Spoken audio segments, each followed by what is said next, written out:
자, 오늘부터 목장 모임이 한 달 동안 방학입니다. 좋으시죠? 너무 좋아하지 마시고요. 네.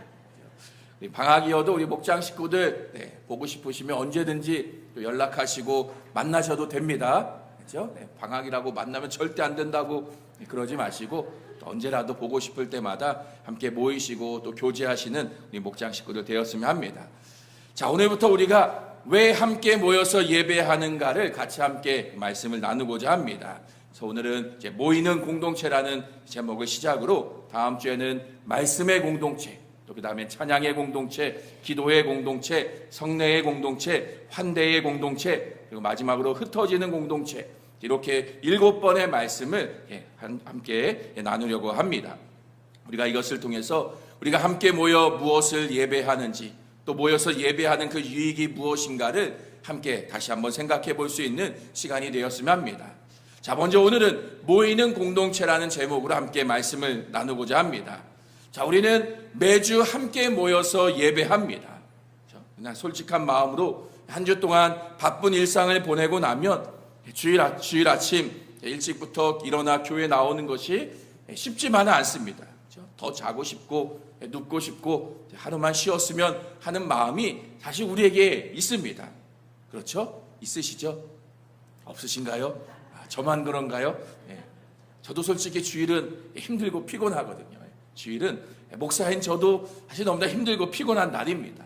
그래도 저는 내일 특별한 일이 없으면 쉴 수 있으니까 저야 다행이지만 사실 우리 성도님들은 또 오늘 주일 하루 예배하고 또 열심히 또 여러 가지 일들로 섬기며 봉사하시면 사실 월요일날 또 출근해야 되는 그 길이 힘들고 피곤하기만 하실 것입니다. 사실 우리가 쉴 수 있으면 주일날 하루 쉴 수 있으면 너무 좋죠. 그렇죠? 한번 쉬어볼까요? 주일날. 제가 아는 목사님은 캐나다에서 목회를 하시는데 거기는 한 달에 한 번은 제가 알고 있는데 한 달에 한 번 정말 쉬는 주일이 있어요. 무슨 뜻으로 그렇게 하셨는지 잘 모르겠어요. 근데 안식주일이라고 해서 주일날 모이지 않아요. 부러우신가요? 그 교회로 가실래요? 네. 자, 우리가 함께 모여 예배하는 일이 물론 피곤합니다. 힘들지만 그러나 함께 모이는 것이 은혜임을 기억해야 됩니다. 우리가 오늘 말씀을 통해서 세 가지를 같이 함께 나누고자 하는데요. 첫째는 우리가 예수 그리스도의 은혜로 하나님 앞에 나올 수 있는 예배의 자리로 우리를 부르셨음을 함께 나누고요.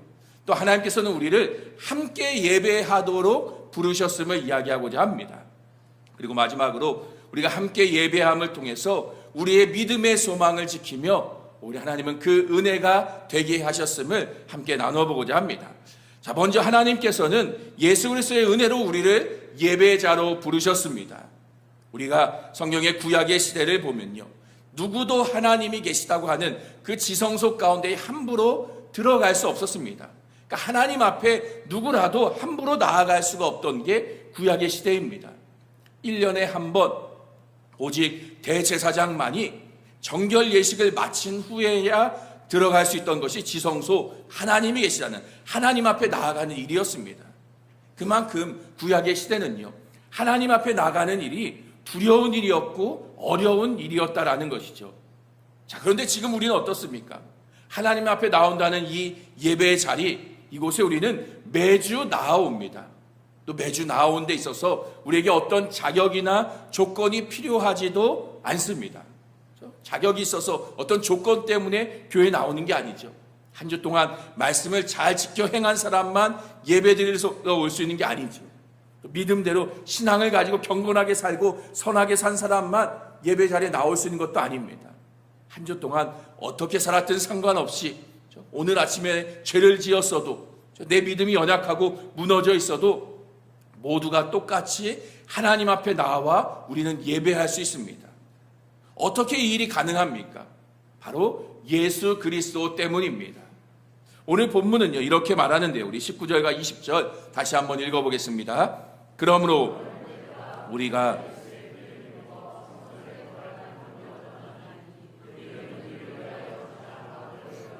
새로운 살 길이요 휘장은 곧 그의 육체니라. 우리가 예수의 피를 힘입어 성소에 들어갈 담력을 얻었다 말하고 있습니다. 구약의 시대에는 그 정결 예식을 통해서 짐승을 잡아서 제물을 드리고 그 피로 인해서 대제사장이 지성소 안에 들어갈 수 있었습니다. 근데 이제 우리는요, 십자가에서 흘리신 예수 그리스도의 그 피가 우리로 하여금 하나님 앞에 나아갈 수 있게 하였다라는 것이죠. 예수 그리스도가 우리를 위한 정결 예식의 그 제물이 되어 주신 것입니다. 그래서 예수 그리스도께서 십자가에서 죽으실 때에 그 성전의 휘장이 찢어지게 되죠. 지성소를 가로막고 있던 휘장, 하나님과 우리 사이를 막고 있던 그 휘장이 예수님께서 십자가 위에서 찢겨지실 때에 함께 찢어지게 됩니다. 이제는 누구라도 더 이상 어떤 정결 예식도 필요 없이 하나님 앞에 나아갈 수 있게 되었음을 보여주는 것이 그 십자가의 사건, 그 찢어진 휘장의 모습입니다. 우리가 이렇게 하나님 앞에 나와 예배할 수 있는 것은 내가 신앙의 연수가 길기 때문에도, 또 내가 열심히 헌신했기 때문도 아닙니다. 내가 착하고 선하게 살았기 때문에, 내가 무언가를 했기 때문이 아니라는 것입니다. 우리는 내가 이룬 어떤 자격, 나의 어떤 업적을 가지고서 하나님 앞에 나아가는 것이 아닙니다. 오직 예수 그리스도께서 이미 이루신 그 십자가의 일 때문이에요. 십자가에서 나를 대신해서 피를 흘리셨기 때문에 우리는 하나님 앞에 나아갈 자격을 얻게 된 것입니다. 이것을 잊어버릴 때예요, 우리의 예배는 나의 자격을 증명하려는 자리가 되어버립니다. 나의 자격을 증명하는 자리가 예배의 자리가 되다 보면 그렇게 드리는 예배는 결국 지치고 피곤한 예배가 될 수밖에 없습니다. 내 무언가를 증명해야 되니까요. 내가 무언가 이룬 업적이 있고 자격이 있음을 내 스스로 보여줘야 되기 때문이에요. 그렇게 나오는 예배는 피곤하고 힘든 예배가 될 수밖에 없는 것이죠. 그렇기 때문에요, 혹시 지금 우리 가운데에 예배에 기쁨이 없이 마지못해서 나오신 분이 계시다면, 혹은 예배 드리는 일보다 다른 일이 더 중요하게 여기고 있고 다른 것을 더 즐거워하고 있다면요, 예수 그리스도의 십자가의 은혜가 내 마음 가운데 깊이 자리 잡고 있지 못하다는 이유이기도 합니다. 그렇기 때문에 우리는 더욱더 예배 자리에 힘써 나와야 되는 순간은 다른 때가 아니라요, 내가 예배 자리에 오고 싶지 않은 그때요, 그때가 더욱더 우리는 힘써 예배 자리에 나와야 되는 것입니다. 오늘은 예배 가기 싫은데, 오늘은 좀 피곤한데 하루 쉬었으면 좋겠다, 그런 마음이 들수록 우리는 더욱더 예배 자리에 달려 나와야 되는 것이죠. 그리고 그때예요, 이 예배를 통해서 그리스도의 십자가의 은혜를 다시 한번 되새기며 회복하는 은혜의 자리가 될 수가 있는 것입니다. 우리가 이 예배의 자리에 나오는 이유가 만약 나의 마음이 막 뜨거워서, 혹은 내가 받은 은혜가 있기 때문에, 그런 감정 때문에 예배 자리에 나온다면요, 그 감정이 식어지는 날에는 이 예배 자리가 귀찮아지게 될 것입니다. 예배 자리에 나와서 사람들 만나는 게 재밌고 또 그것을 통해서 무언가 나에게 득이 되어서 예배 자리에 나오려고 한다면요, 언젠가 사람들과의 관계에서 문제가 생겨날 때에 예배 자리를 피하게 될 것입니다. 그런데 만약 우리가 이 예배 자리에 나오는 이유가 예수 그리스도의 십자가 그 은혜 때문이라면요, 나의 감정과 상관없이, 나의 상황과 형편과 상관없이 우리는 계속해서 이 예배의 자리를 지키며 또 예배 자리에 나올 이유가 있는 것이죠. 오늘 내 마음이 뜨겁지 않아도요, 오늘 나의 상황이 불편하고 어려운 일이 있어도 우리는 예수 그리스도께서 십자가를 통해서 열어주신 그 길을, 하나님 앞에 나아갈 수 있는 이 길을 오늘도 따라 나아가는 것입니다. 또 이것이 우리로 하여금 예배를 통해서 진정으로 얻어야 하는 것이 무엇인가를 또한 생각하게 만듭니다. 예배의 가장 우선되는 목적은요, 하나님을 높이는 일입니다. 우리가 흔히 하는 말로 하나님께 영광 돌리는 것, 이것이 예배의 목적입니다. 또 그렇게 예배할 때에 하나님 우리에게 놀라운 기쁨으로 채워주십니다. 그런데 이 순서가 뒤바뀌면 안 됩니다. 내가 기쁨을 얻기 위해서, 내가 하나님으로부터 무언가를 받아내기 위해서 예배하는 것이 아니라 우리는 하나님을 높이기 위해서요, 하나님께 영광을 돌리기 위해서 예배해야 한다는 것이죠. 순서가 바뀌어질 때예요. 우리의 예배는 기쁨과 즐거움이 아니라 오히려 의무감으로 억지로 행하는 그런 예배가 되어버리는 것입니다. 또 하나님을 높이는 것도 사실 어려운 일이 아닙니다. 우리를 하나님 앞에 나올 수 있도록 하신 예수 그리스도의 십자가의 은혜, 그 은혜를 힘입어 우리는 하나님 앞에 나옵니다. 이것을 기억하며 하나님을 찾는 것이, 하나님을 기뻐하는 것이 하나님을 높이는 일이라는 것이죠. 쉽게 말하면 자격 없는 나를 이 예배 자리로 불러주신 하나님의 은혜를 생각하면서 이 예배 자리에서 기뻐하며 감사할 때에 우리는 하나님을 높이며 하나님께 영광 돌리게 되는 것입니다. 그러니까 예수 그리스도의 십자가, 그 은혜로 우리를 하나님 앞에 부르셨음을, 이것을 우리는 잊어서는 안 되는 것입니다. 자, 그러면 여기서 우리는 한 가지 질문이 생기게 되는데요. 십자가의 은혜를 혼자서 기억하고 혼자서도 얼마든지 예배할 수 있는 것 아닐까요? 내가 집에서 말씀 읽고 기도하고 찬송하고 그렇게 하나님을, 나를 구원하신 하나님의 은혜를 예배할 수 있는 것 아닐까요? 왜 굳이 모여서 함께 예배해야 하는 걸까요? 왜 함께 이 예배당에 모여서 같이 예배하는 것만이 예배라고 말하는 것일까요? 자, 우리가 왜 굳이 모여서 예배해야 하는가? 그것은 바로 하나님께서 우리를 함께 모이도록 부르셨기 때문입니다. 성경에서 하나님은요, 한 사람 한 사람을 따로따로 부르시는 것이 아니라 하나님의 백성으로서 함께 부르심을 우리가 보게 됩니다. 자, 하나님이 처음 세상을 창조하시고 창조하신 모든 것을 보시면서 보시기에 좋았다라고 말씀하시죠. 자, 그런데 하나님의 눈에 단 한 가지 좋지 않은 것이 있었습니다. 그게 무엇인가요? 혼자 있는 아담, 혼자 있는 사람, 그 혼자 있는 것을 보시고 보시기에 좋지 않다라고 말씀하시고요. 그래서 함께 할 수 있는 여자를 만드셔서 함께 하도록 하셨습니다. 또 아브라함, 그 한 사람을 부르셨지만 아브라함이 무엇을 약속하십니까? 아브라함을 통해서 큰 민족을 이룰 것을 약속하여 주십니다. 큰 민족, 나라, 즉 공동체를 이루시고자 아브라함을 부르신 것이죠. 그래서 그 후손인 이스라엘을 하나님의 나라로, 하나님의 백성으로 삼으신 것입니다. 또 출애굽 때에도요, 개인의 구원이 아니라 이스라엘 백성 한 나라, 그 백성 전체 공동체적인 구원을 이루신 하나님이셨습니다. 신약 성경에서도요, 예수님은 12제자를 부르시고요, 함께 먹고 자며 동행하셨습니다. 공동체로서 예수님은 제자들과 함께 하신 것이죠. 그렇게 제자들을 통해서 세우신 공동체가 바로 교회입니다. 우리가 교회라는 단어의 이 헬라어 단어는 에클레시아라는 단어를 사용하는데요, 이 단어의 뜻은 부르심을 받은 백성이라는 뜻을 가집니다. 우리가 구약 성경에서 출애굽 때에 하나님께서는 이스라엘 백성들을 구원하시고 그들을 불러 모으십니다.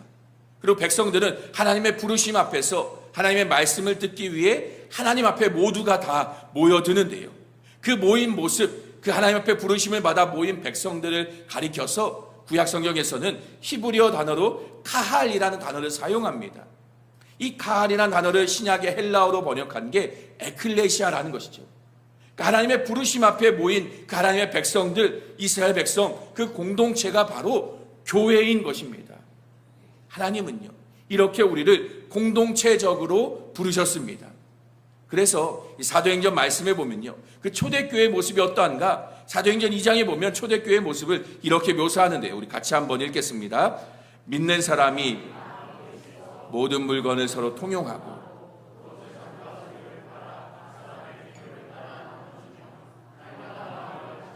성전에 모이기를 힘쓰고 집에서 떡을 떼며 기쁨과 순전한 음식을 먹고. 자, 믿는 사람이 다 함께 있어 또 날마다 마음을 같이하여 성전에 모이기를 힘썼다라고 말합니다. 그러니까 초대교회는 함께 모이고요, 함께 이루어간 신앙이었다라는 것이죠. 초대교회 성도들에게 있어서 신앙은요, 개인적으로 행하는 무엇이 아니었습니다. 분명하게 눈에 보이는 구체적인 모임과 나눔, 그 공동체가 그들의 신앙을 이루어가는 모습이었습니다.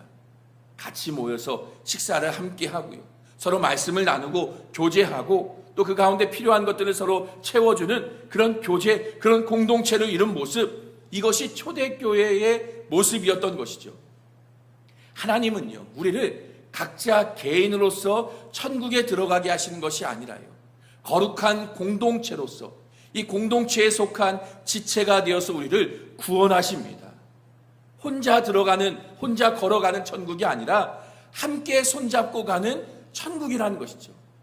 그래서 우리는 천국에서도 함께 모여서 같이 교제하며 예배하는 것이 우리의 천국의 삶입니다. 혹시 내가 지금 옆에 있는 사람들이 마음에 안 들다면, 꼴 보기도 싫다면, 죄송하지만 그분은 천국에 가지 않으시는 것이 더 좋으실 거예요. 왜냐? 천국 가면 내가 꼴 보기 싫어하는 옆에 사람 평생 영원토록 같이 보면서 평생 함께 예배해야 되거든요. 꼴 보기 싫다? 그럼 차라리 그래요. 천국 말고 다른 곳에 가시는 게 더 좋을 수 있습니다. 자, 이렇게 교회는 공동체적이라는 거예요. 하나님의 구원은 공동체적입니다.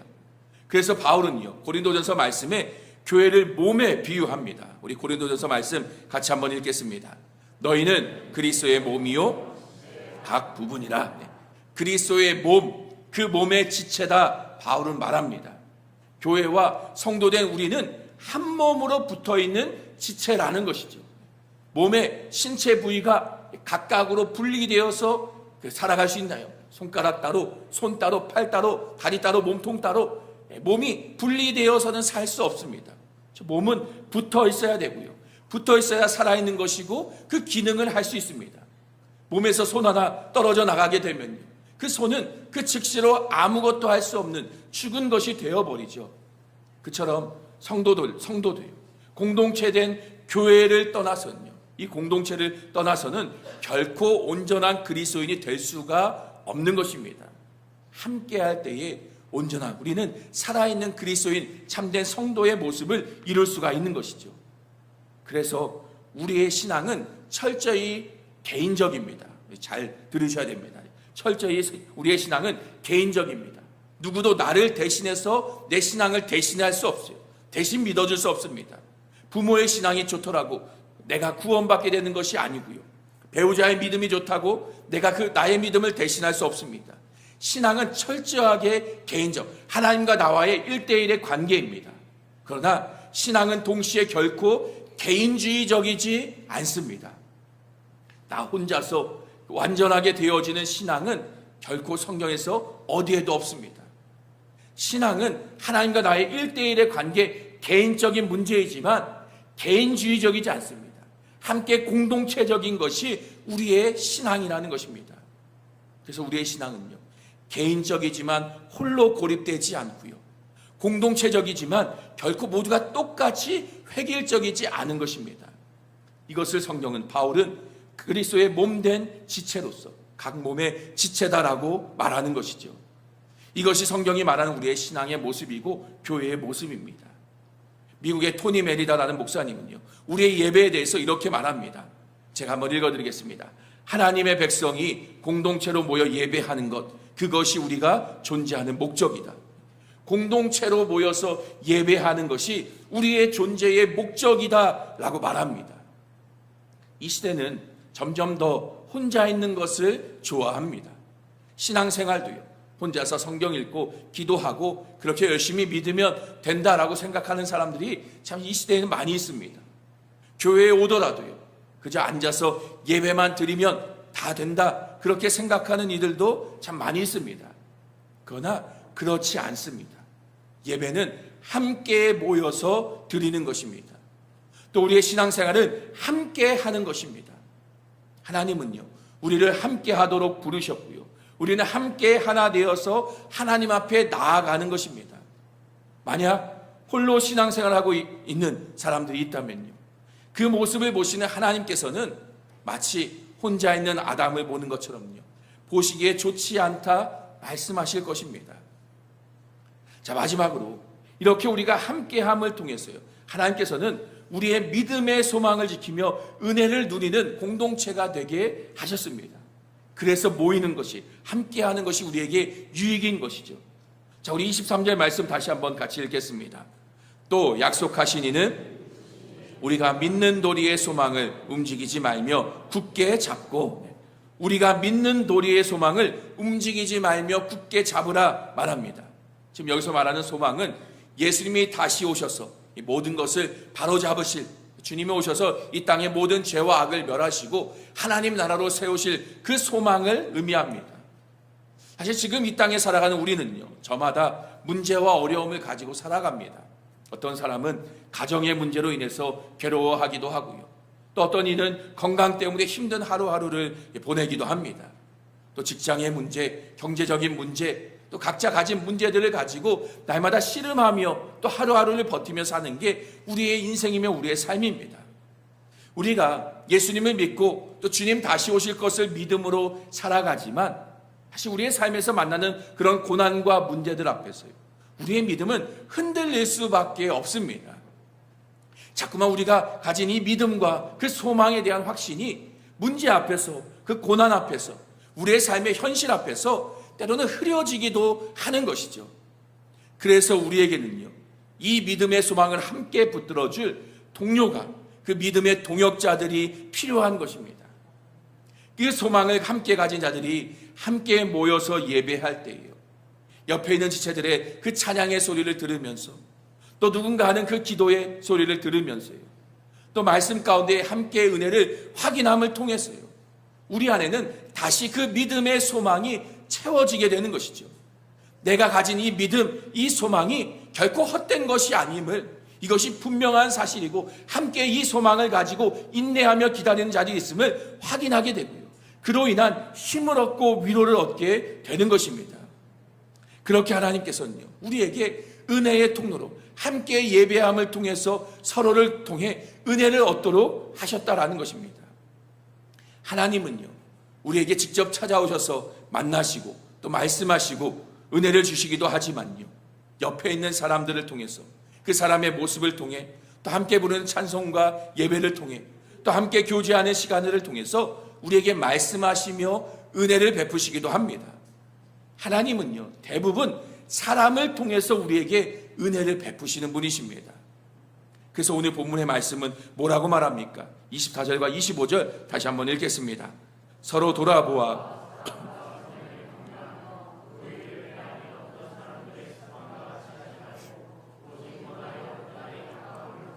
더욱 그리하자. 서로 돌아보아 사랑과 선행을 격려하며, 그러니까 우리는 함께 모여서 예배하며 서로를 격려하는 것이죠. 죄에 대해서 멀어지도록 서로를 권면하고요, 낙심하고 마음이 상한 자들을 서로 기도하면서 위로해 주기도 하고요, 또 믿음과 신앙 안에서 끝까지 인내하며 살아가기를 함께 격려하는 것입니다. 그렇게 우리가 함께 모여서 예배함을 통해서요, 서로를 돌보며 우리는 하나님의 은혜를 같이 공동체적으로 함께 누리게 되는 것입니다. 그래서 우리의 이 예배의 참석 여부는요, 결국 나의 마음의 상태를 드러내는 것이라고 말할 수 있습니다. 예수 그리스도의 십자가의 은혜에 대한 나의 반응, 주님 다시 오심을 믿는 그 믿음의 상태를 내가 예배를 얼마나 열심으로, 얼마나 사모하며 드리고 있는가, 얼마나 예배를 나아가고 있는가, 그것을 통해서 보여주는 것입니다. 그러면 이 모이기를 힘써야겠습니까? 하지 않아도 되겠습니까? 우리가 은혜를 알고 정말 믿음을 가지고 있다면요, 주님 다시 오시기를 기다리는 그 소망이 우리에게 있다면 우리는 함께 모이는 이 예배의 자리를요, 무엇보다도 귀하게 여기며 힘써 모일 것입니다. 그래서 우리는요, 함께 모이기를 더욱더 힘써야 합니다. 모이기를 패하는 그 사람들의 습관을 따라서는 안 되는 것입니다. 초대교회 당시에도요, 이미 그때에도 모이기를 패하려고 하는, 모이기를 소홀히 하는 사람들이 그 당시에도 많이 있었습니다. 교회를 향한 핍박과 박해가 있는 가운데에 교회로 모이는 일, 신앙인들이 함께 모이는 일은 당연히 그들에게 부담이 되는 일일 수밖에 없었습니다.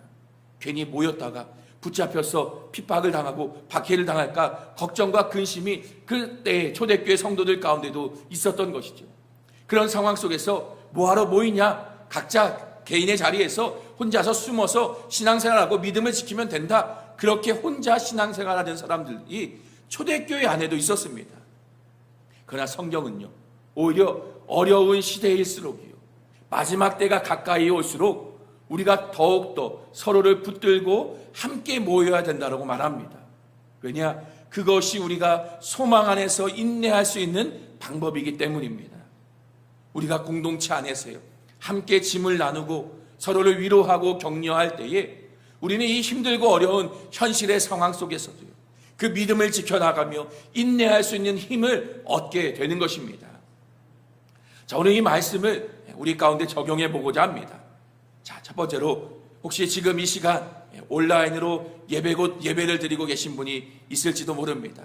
온라인을 통해서, 유튜브를 통해서 예배를 드리고 계신 분들, 건강 때문에 어쩔 수 없이 예배당에 나오지 못하신다면 어쩔 수 없지요. 건강이 회복되고 속히 예배 자리에 함께 예배할 수 있기를 함께 기도하길 원합니다. 그러나 그렇지 않다면, 혹여나 다른 이유 때문에 온라인 예배로 드리고 있는 분이 계시다면요, 이제 오늘부터 그 온라인 예배를 내려놓고요, 함께 예배당에 나와 예배할 수 있는 우리 성도님이 될 수 있길 소망합니다. 예수님은요, 말씀이 육신이 되어 이 땅 가운데에 오신 분이었습니다. 실제적으로 우리를 찾아오신 분이십니다. 유튜브로 우리를 찾아오신 게 아니시죠. 우리가 유튜브로 주님을 만나는 게 아닙니다. 예배당에 나와 우리는 실제적으로 주님을 만나야만 하는 것입니다. 자, 두 번째로 적용, 이 자리 가운데 나와 계신, 우리 이 자리에 앉아 계신 분들에게 함께 적용하길 원합니다. 우리를 함께 모이도록 부르셨음을 기억할 수 있길 소망합니다. 그래서 우리가 더욱더 적극적으로 예배의 자리를 사모하며 나아오고요, 일주일에 하루, 이 시간 1시간만이 아니라 할 수 있거든 더 자주, 더 함께 모이기를 힘쓰는 우리 교회와 또 성도님들 될 수 있기를 소망합니다. 또 이 모이는 것은요, 그저 예배의 자리만 앉았다 돌아가는 것이 모였다고 말하는 게 아닙니다. 교회 안에 옆에 있는 지체들, 다른 성도들과의 교제의 자리, 그 자리에 적극적으로 참여하는 것이 진정으로 함께 모여 예배하는 것입니다. 그래서 예배 후에 나누는 성도들의 교제, 또 함께 밥을 먹는 식탁의 자리, 또 목장의 모임, 또 전도회의 모임, 이런 자리도 우리는 힘써 참석하며 함께 해야 합니다. 거기까지가 함께 모여드린 예배의 전부 완성이라고 말할 수 있습니다. 사실 이 시간에 1시간 예배드리고 돌아가는 것은 사실 반쪽짜리 예배밖에 되지 않습니다. 성도의 교제, 옆에 있는 지체들과 함께 나누는, 함께 교제하는 시간이 우리에게 분명히 필요한 것이죠. 이러한 모임의 자리가요, 결코 헛된 자리가 아닙니다. 우리의 믿음과 신앙을 굳건하게 만드는 은혜의 자리임을 기억할 수 있길 바랍니다. 하나님께서는 우리를 그리스도의 십자가의 은혜로 함께 모이는 공동체로 부르셨고요, 함께 모임을 통해서 그 은혜를 누리게 하셨습니다. 이제 우리가 더욱더 힘써 모일 수 있는 교회가 될 수 있길 소망합니다. 모이게 하신 그리스도의 십자가의 은혜를 헛되게 하는 것이 아니라 하나님의 은혜를 함께 누릴 수 있는, 그렇게 함께 모여서 주의 은혜를 나누며 믿음 안에 세워져 갈 수 있는 우리 교회와 모든 성도님들 될 수 있기를 주님의 이름으로 간절히 축원합니다. 우리 말씀을 기억하면서 잠시 함께 기도하겠습니다.